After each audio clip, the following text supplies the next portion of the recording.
force of the earth holds the atmosphere around it. तो जो gravity है, जो ग्रेविटेशनल फोर्स है, वही एटमॉस्फेयर को रोक के रखी है, वरना जो ऑक्सीजन है वो मिल जाएगी, वो और ऊपर जाकर स्पेस में जाके वो it will get dissolved with all the other gases that are present on the uppermost layer of the atmosphere. ठीक है, तो जो ग्रेविटी है, जो ग्रेविटेशनल फोर्स है, उसी के वजह से ऑक्सीजन भी एक दायरे पर मौजूद है. ओके, इट प्रोटेक्ट्स, क्या प्रोटेक्ट करता है? It protects us from the harmful rays and the scorching heat of the sun. ये एटमॉस्फेयर ही है जिसकी वजह से जो हार्मफुल रेज है सन के, जो अल्ट्रावायलेट रेज आते हैं, वो उससे हम महफूज हैं, हमारे हमें नुकसान नहीं पहुंचता है ना. And the scorching heat of the sun. Scorching heat का मतलब बिल्कुल मतलब एकदम जो एकदम शिद्दत वाली गर्मी होती है ना, उससे हम महफूज रहते हैं. बिकॉज ऑफ द एटमोस्फेयर, जो थिन लेयर एटमोस्फेयर हमारे अर्थ के आसपास में है, इस वजह से हमारी जो है जो स्कॉर्चिंग हीट है उससे महफूज रहते हैं, वरना सूरज की गर्मी को हम बर्दाश्त नहीं कर पाएंगे. Right, that's why. करेक्ट है ना, सूरज की गर्मी को हम बर्दाश्त नहीं कर सकते अगर एटमोस्फेयर ना हो. एटमोस्फेयर की वजह से स्कॉचिंग हीट जो है, क्योंकि बहुत सारा हीट क्या होता है ना, सूरज को एब्जॉर्ब हो जाता है ना. जो एटमोस्फेयर है जहां पर ऑक्सीजन मौजूद है, हीट जो वो अब्जॉर्ब हो जाता है, और कुछ हीट यानी सूरज की जो कुछ गर्मी ही है जो जमीन तक पहुंच पाती है, बाकी सारी जमीन जो गर्मी है, जो हीट है, वो एब्जॉर्ब हो जाता है ऑक्सीजन के साथ. Right, it consist of a number of gases, dust. तो भैया इस वक्त हम एटमोस्फेयर बारे पढ़ रहे हैं, तो एटमोस्फेयर के अंदर है बहुत सारे गैसेस हैं, डस्ट भी हैं. गैसेस मतलब ऑक्सीजन के साथ ऊपर जाओगे तो नाइट्रोजन है, कार्बन डाइऑक्साइड है, बहुत सारे गैसेस है. यस, उसके अलावा डस्ट है. डस्ट बहुत हमें मौजूद रहते हैं, हमारे जो आसपास के जो हवा है उस पर डस्ट भी होता है. वाटर वेपर, मैं बार बार कह रहा हूँ, वाटर वेपर जो मॉइस्चर होता है उसे हम वाटर वेपर कहते हैं, जो हमारे आसपास की जो हवा है उसमें मौजूद होता है. The changes in the atmosphere produces changes in the weather and climate.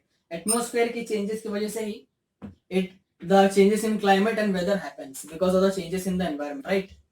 Plant and animal kingdom together make biosphere. Plant kingdom, animal kingdom और हमारे human being के kingdom, ये सब मिलाकर biosphere में आती है.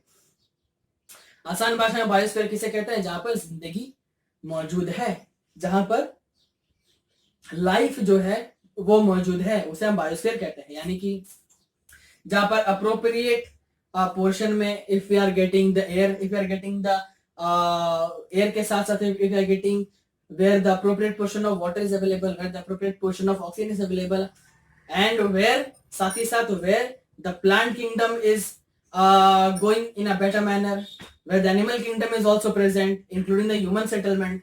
ये सारी जगह पे जिंदगी मौजूद है, जो छोटा सा हिस्सा है, राइट, उसे हम बायोस्फीयर कहते हैं. Plant and animal kingdom together make biosphere और द लिविंग वर्ल्ड.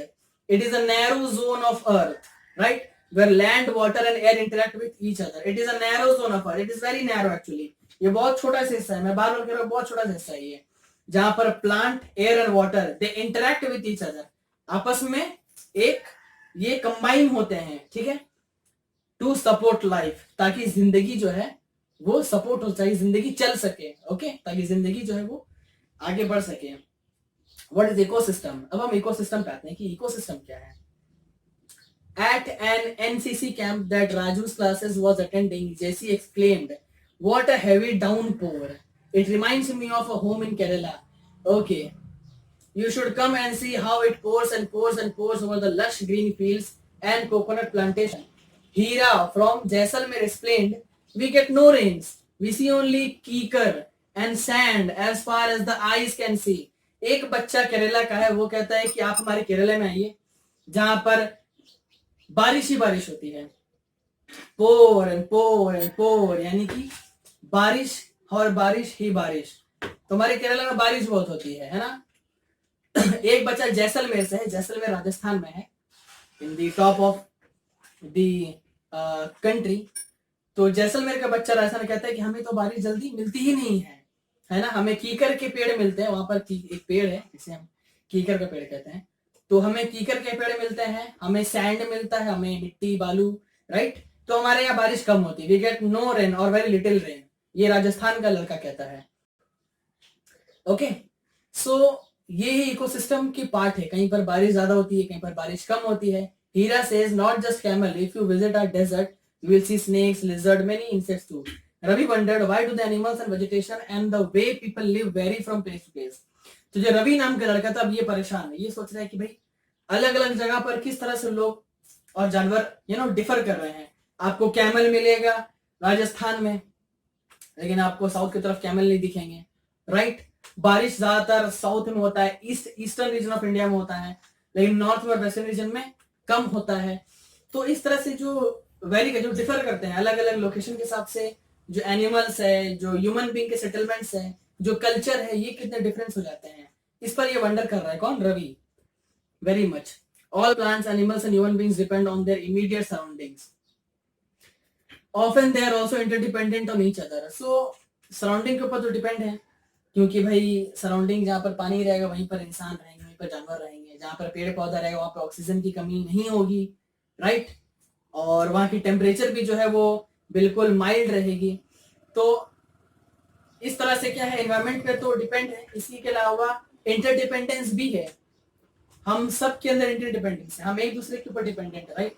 कि लाइक इंसान जानवर के ऊपर डिपेंडेंट है, जानवर पेड़ के ऊपर डिपेंडेंट है, पेड़ वापस हमारे ऊपर, एक इंटरडिपेंडेंस बनता है। कैसे कि भाई जब तक हम पेड़ की सुरक्षा नहीं करेंगे तब तक हमें ऑक्सीजन नहीं मिलेगा, क्योंकि पेड़ क्या करता है, ऑक्सीजन को इनहेल करता है, सॉरी कार्बन डाइऑक्साइड को इनहेल करता है, ऑक्सीजन को एक्सहेल करता है। तो जब तक हम पेड़ की सुरक्षा हिफाजत नहीं करेंगे हमें ऑक्सीजन की कमी हो जाएगी, राइट। और अगर जब तक इंसान नहीं रहेंगे तब तक पेड़ को भी कार्बन डाइऑक्साइड की दिक्कत होगी, क्योंकि हम इनहेल करते हैं क्या, ऑक्सीजन, एक्सहेल करते हैं कार्बन डाइऑक्साइड, जो कार्बन डाइऑक्साइड हम एक्सहेल करते हैं उसी कार्बन डाइऑक्साइड को पेड़ इनहेल करता है। सो सी किस तरह से इंटरडिपेंडेंस बन रहा है इंसानों में और इकोसिस्टम में, जो आसपास की जो पेड़ पौधे हैं, जो जानवर है, right. Often they are interdependent on each other. This relation between the living organism as well as the relation between the organism and their surroundings form an ecosystem. इस relation को हम ecosystem कहते हैं. The relation and the interdependence of all the living creatures is known as ecosystem. This relation between the living organism as well as the relation between the organism and the surroundings form the ecosystem. There could be an ecosystem of large rainforest. बहुत बड़ा rain forest भी है, जैसे Amazon का rain forest है, right. Grassland, desert, ये सब मिलकर इकोसिस्टम बनते हैं। ओके, इकोसिस्टम में consist of a large rain forest, grassland, desert, mountain, lake, river etcetera. Okay, अब आता है ह्यूमन एनवायरनमेंट। तो नेचुरल एनवायरनमेंट खत्म हो गया है, ह्यूमन एनवायरनमेंट में अगर आते हैं तो human beings interact with environment and modify it according to their need. Human being जो है, जो इंसान है, दे इंटरैक्ट विद एनवायरनमेंट, हम एनवायरनमेंट के साथ इंटरैक्ट करते हैं, हम इसी एनवायरनमेंट में रहते हैं, यहीं पर जीते हैं। तो एक इंटरेक्शन बनता है एनवायरनमेंट के साथ, एक एटमॉस्फेयर के साथ, और जो नेचुरल सराउंडिंग्स है इसके साथ हमारा एक इंटरेक्शन बनता है, राइट। और हम उसी के हिसाब से एडजस्टमेंट्स को लेकर आते हैं अपनी जिंदगी में। Early human adapted themselves to the natural surroundings.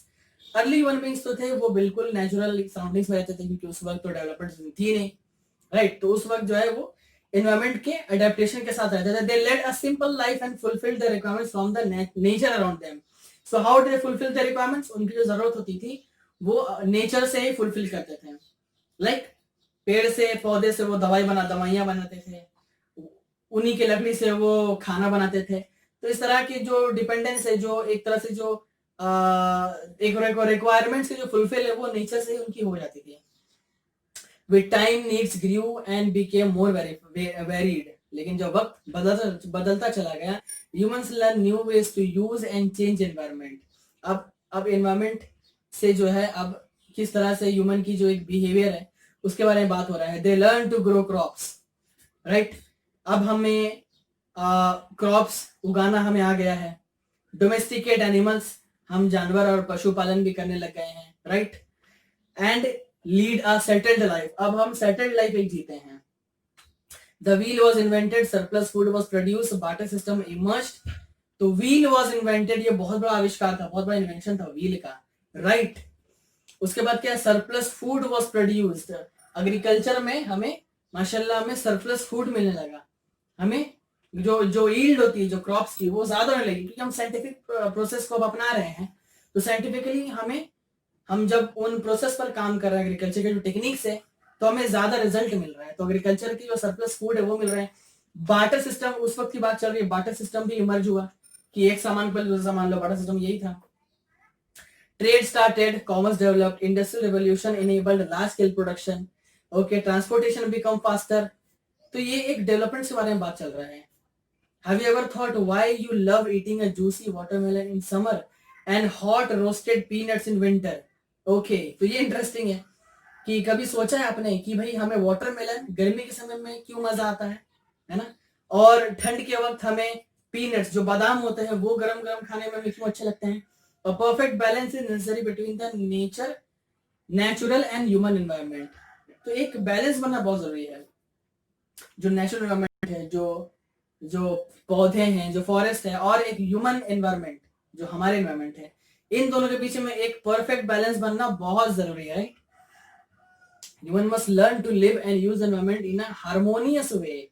हमें अपने नेचर को बहुत ही बेहतरीन तरीके से हमें जो है नेचर के साथ हमें बिहेव करना चाहिए इन अ हार्मोनियस वे, एक हार्मनी के साथ, एक प्यार के साथ हमें अपने नेचर के साथ रहना चाहिए। इसमें क्या होगा कि हम आगे चल के we will lead a very healthier life actually.